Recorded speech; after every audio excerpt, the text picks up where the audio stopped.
Dear students, welcome to our third class. Today, we will discuss some theoretical references, some concepts that are very important for analyzing environmental policy and governance, and that we will use often from now on.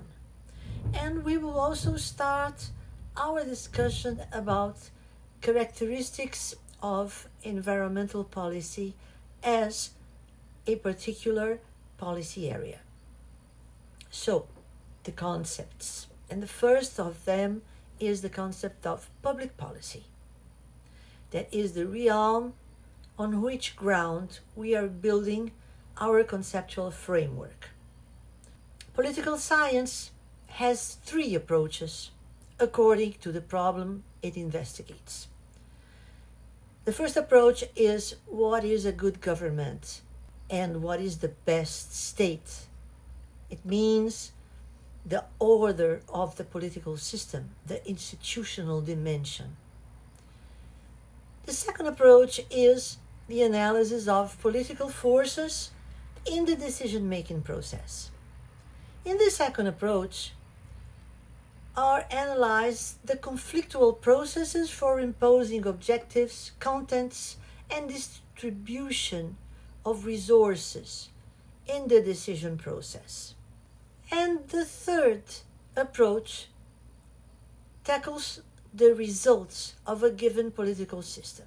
And is in this third approach that it is included the public policies. The analysis in this approach are dedicated to analyzing the interrelationship between the objectives and the results, the outcomes, the outputs, the contents of the political action. So, we have three approaches. One is institutional, the other is the conflictual process, and the third is related to the content. In Portuguese, in Spanish, in French, and I think that in German too, we have only one word to name. That is the word política. But in English, we have three different words for these three approaches. And this is very important for to understand the organization of political science. The first approach is defined as polity, the institutional dimension, the order. The study of the conflicts and the struggle for power is called politics. And the content of the government action, the programs, are called policy. We are interested in the content of the government actions regarding the environment. This doesn't mean that we don't consider, that we put apart the other two approaches. On the contrary, when you are dedicated to study public policy, this doesn't mean that you put apart the other approaches, the other dimensions. This means that your focus is the public policy field. But in your conceptual framework, you should consider the institutional dimension, the political processes, and their interrelationship. So let's move on to define more closely what is a public policy. At large, we can say that the object of the public policy is the state in action. This is a definition from the researchers Jobert and Müller.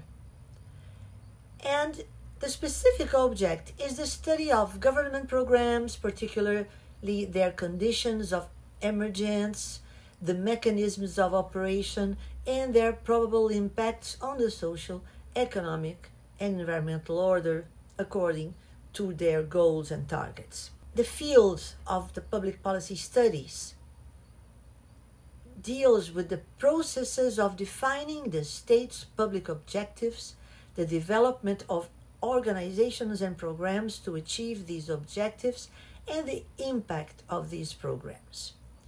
There are various definitions of public policy. So we can say that according to the author you read, you will see that the definitions stress, for instance, that public policy is a field of government activity as health, education, or trade policy. That it's a general purpose to be realized. For instance, stable employment for young people or universal access to water and sanitation. It may also refer to a desired social situation, or it may refer to a specific action proposal, reforestation policy for national parks, adult literacy policy, or the norms that exist for a given policy. It may mean also the set of objectives and action programs that the government has for a given problem, or the programs itself, the programs of action that the government has in a given field. And also could mean, for some authors or for policy analysts or journalists, they use the term to refer to the actual impact of government activity, decrease in urban crime or increase in basic education, decrease in consumer prices, etc. So we have many meanings, we have many variables to stress, but what is at its heart is some common components, particularly 4 components. The institutional one. The policy is elaborated or decided by a formal authority legally constituted within the framework of its competence and is collectively binding. It's not a choice. Second component. Public policy is decisional. It means it's a set sequence of decisions concerning the choice of ends and means, long or short range, in a specific situation and in response to problems and needs. The third component is behavioral. It means that it implies action or inaction, doing or not doing anything.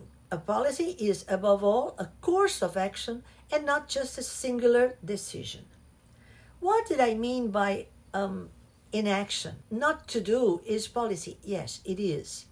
An example is housing for low-income people in Brazil. For the poorest people, between 0 and 3 minimum wages a month for a family, we practically have never chose a policy. So these people solved their residence problem, setting up the slums. Letting them occupy irregular or illegal areas was a choice of the governments. The fourth component is causal. Policies are the products of actions that have effects on the political and in the social system. So, how can we wrap up this discussion about the meaning and the definition of public policy? We can say that public policy is constituted by government regulations and programs, considered individually or as a whole, meaning the products of the authoritative decisions of a political system. It can take the form of laws, local orders, court judgments, executive orders, administrative decisions, programs, projects, and even unwritten agreements about what is to be done. I would like to stress, finally, that public policy is not an instantaneous decision at the top of the state, but it's a process. It's a complex series of decisions in which the initiatives of social organizations and governmental bodies are intermingled. This implies that the state alone rarely is capable of setting up and implementing a policy. The government needs other actors in a complex process of decisions. And finally, we have to remember that public policy refers also to public resources, as tax revenues. There is an important, very important cost component of public decision making. We need to be very careful when you have to deal with public spending, with cost-benefit estimates in decisions, relevant evaluation of the economic component of the decisions you make and the operations, looking for policies that maximize benefits and decrease costs to the tax-paying citizens. Now let's move on to the concept of policy network. Policy network is identified as a network of social relations that recur periodically, less formal than institutionalized social relations or relations within a political party. But in these networks, there is a concrete distribution of organizational roles, and they are regular enough to build trust among their members and for build common opinions and values to be established. So it's a kind of relationship that it's been formed around specific policies, that they are very opposed to the institutional type of hierarchy. They are horizontal structures of competencies with a very high density of communication and intense mutual control.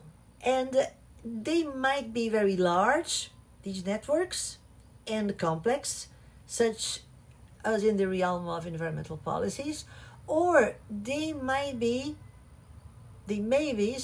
more closed, such as in the domain of national defense policy or monetary policy. You have less actors. The networks are much smaller. Now we have the concept of policy arena. The concept of policy arena was introduced in a scientific debate in the 70s and is very useful for us. It's a model that refers to the processes of conflict and consensus within the various policy areas, which can be distinguished depending on whether the policies have a distributive, redistributive, regulatory, or constitutive character. Each policy area has its arena or its arenas, more than one, according to the subject, the interests, and the ambitions to be fulfilled. We will see that in the environmental policy area, we have many different arenas according to the object of the agenda. One more analytical category, policy cycle, that is an important element of the policy analysis approach and has a central importance to take into account the dynamic nature of the political processes. The policy cycle is an analytical category that proposes to subdivide into phases and partial phases the problem-solving process. And it's a very interesting model for analyzing public policies. As always, there are many different interpretations which are the best division of phases.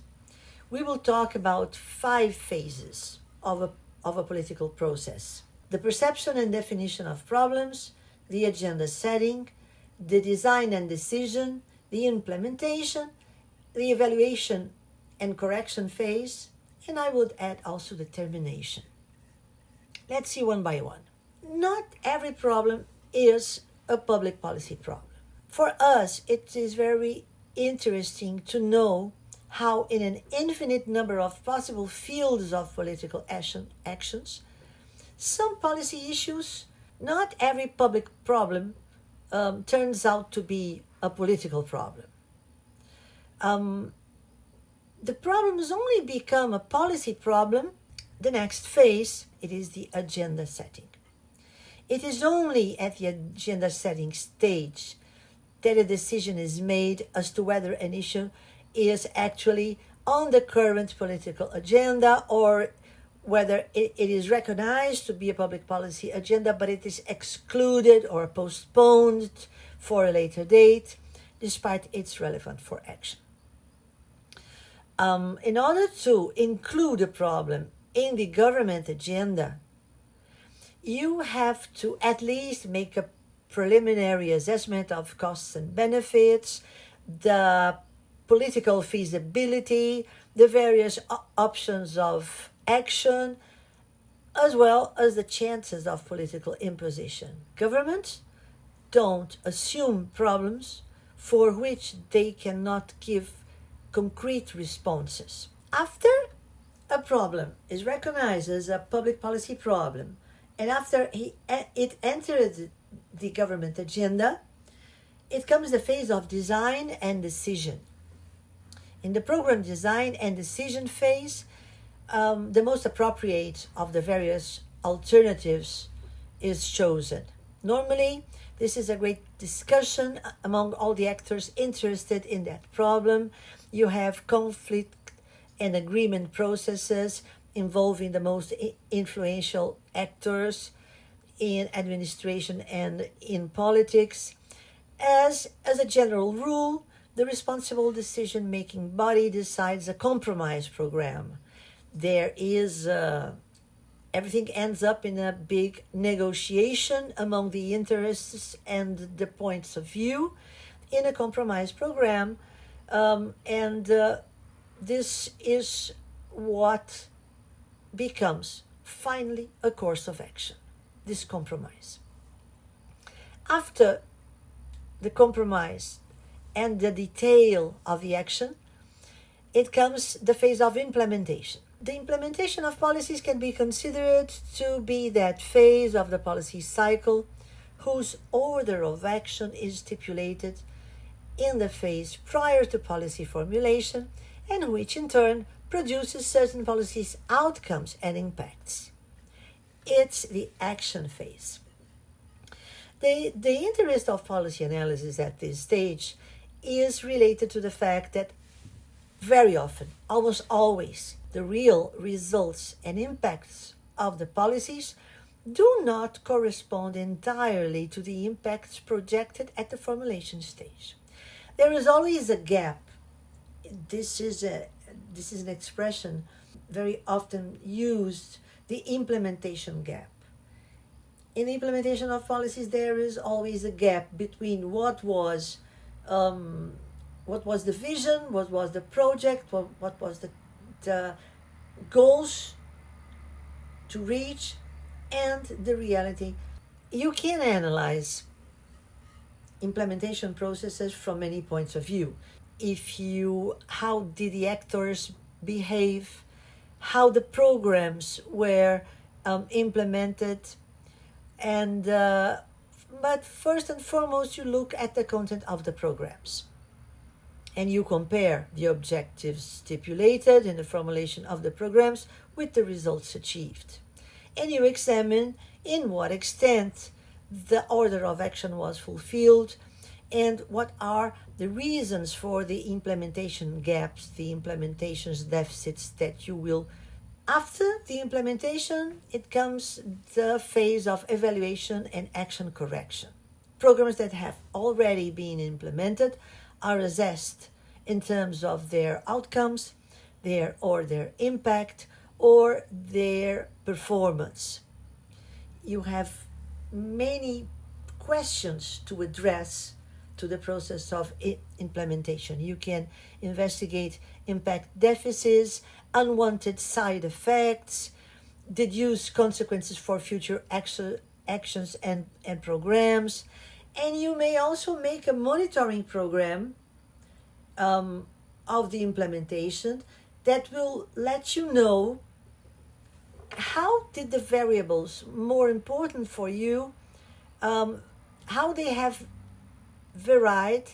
The evaluation phase is therefore essential for the development and adaptation and learning with the programs you implement. I would add a last phase that is the termination. There are some policy actions, policy programs that they have a period for their existence.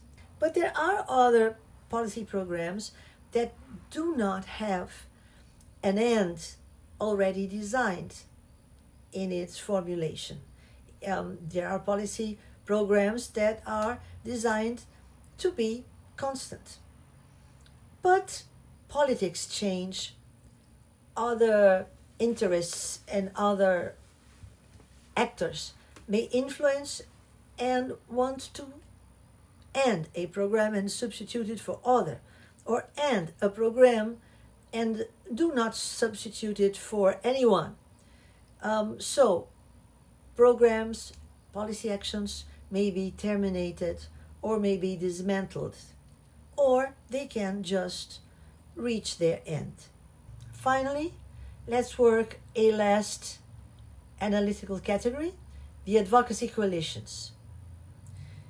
The advocacy coalitions are all those defined by political actors who share certain ideas and who coordinate among themselves in a functional way to suggest specific issues to the government and influence in the decision-making process. The political actors who are part of an advocacy coalition are those who are essential to the coalition members and those who play a certain role within the coalition. There are the ones who are called brokers, who work in order to reach agreements among opponents, and they are the entrepreneurs, who play a role in leading coalitions, facilitating learning and producing policy change. It's a kind of organization between actors involved, stakeholders involved in a certain policy arena that makes them organize themselves in order to achieve certain objectives. It is a kind of relationship, exists only in function of a goal to be achieved by everybody. So it's not a permanent link between those actors.